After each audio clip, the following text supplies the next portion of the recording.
Wellesley Institute commissions quite a lot of research. So over the last decade, we've done a lot of community-based research.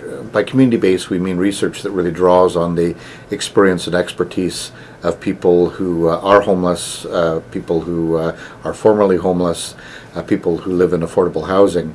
So our research over the last 10 years has spanned a wide variety of issues. We've looked, for instance, at what are, relatively speaking, fairly small populations, like in terms of transgendered population, men who are transitioning into women who live in homeless shelters and the particular challenges that they face in terms of homeless shelters in Toronto. So that was a very specific look at a very specific population within the overall homeless population. We also do general research on issues like affordable housing, the impact of affordable housing in communities. I think a clear focus of our work here at the Wellesley Institute, we believe very strongly that good research is very important, but good research is not sufficient to actually make the changes that are necessary. So we believe that it's very important to link good research to good policy to ensure that there's actually real change that happens.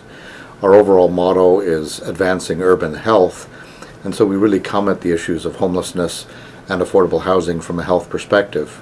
We understand that people who are homeless, that their health status is a lot worse than people who are housed. They suffer a higher level of illness, and they die at a younger age than people who are properly housed.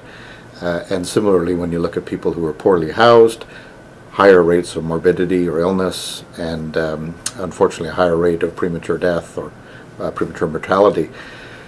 So coming at issues from a health perspective then allows us to address those situations that will help people to improve their personal health, improve the health of the entire population, the entire community. And so we address a lot of systemic issues.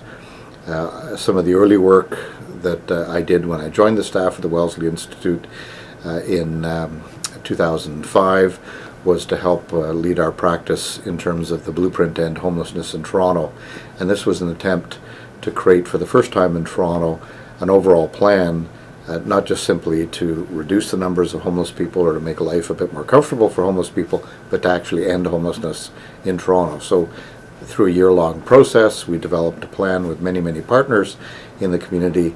That in turn led the City of Toronto to adopt its own 10-year plan around housing and homelessness.